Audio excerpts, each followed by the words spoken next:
Clerk is in possession of LCO number 7290, which will be designated House Amendment Schedule B. Mr. Clerk, kindly call the amendment. LCO number 7290, House B, offered by Representative Rowe.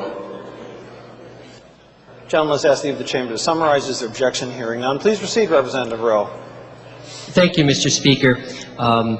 With the amendment that we just adopted, we now require parental involvement in whether or not a child will be able to opt out of dissecting a frog, and I think that's probably appropriate. That makes the underlying bill better.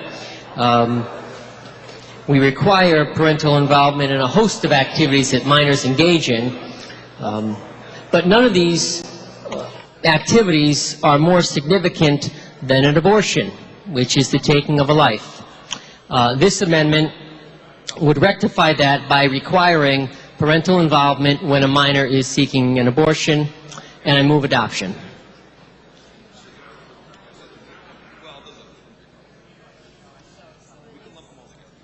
Questions on adoption? Your remarks, sir. Thank you. As I indicated earlier, as many of us know, we require parental involvement in a whole host of areas, and for the most part, rightly so. If a minor wants an aspirin at school, nurse can't give it. You've got to contact the parent and get consent there. If a minor wants to get an ear pierced, can't do it without the parents being involved. How about tattoos? Well, you need your parental involvement in that as well. If you want to be a poll worker on election day and you're a minor, you can do it, but only after your parents consent to that.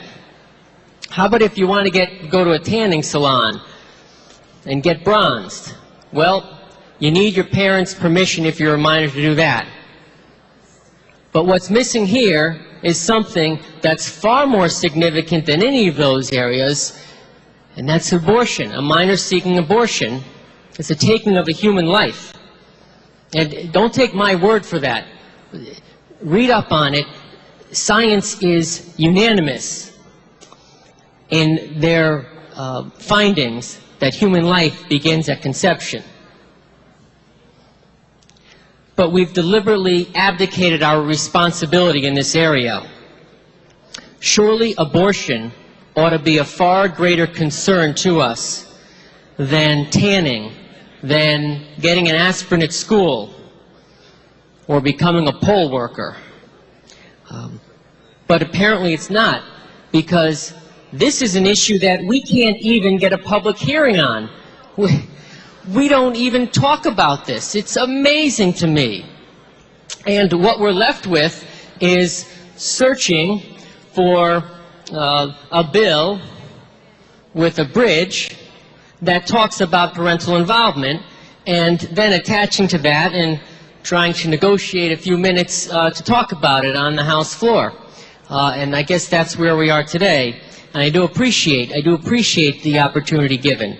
I do. But I got to tell you, being here in my 13th year, the frustration level of not being able to debate this issue. I'm not talking about debating abortion per se. I'm talking about debating whether there ought to be parental involvement in abortion.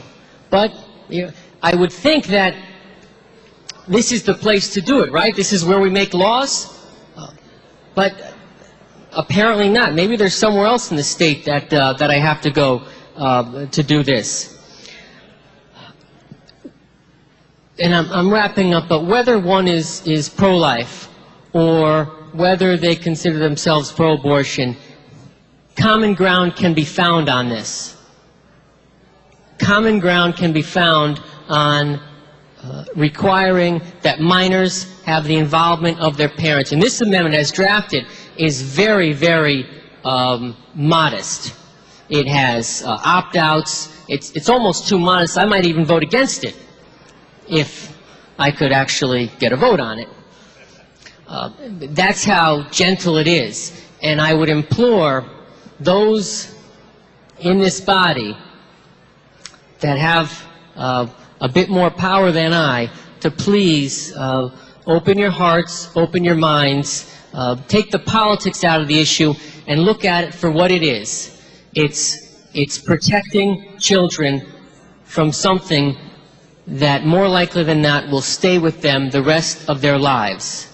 And it's also involved in taking the life of a human being. So I thank those that gave me this opportunity. I hope to have more of an opportunity in the future. And at this point, Mr. Speaker, I will withdraw the amendment. Gentlemen, let's just leave the chamber to withdraw the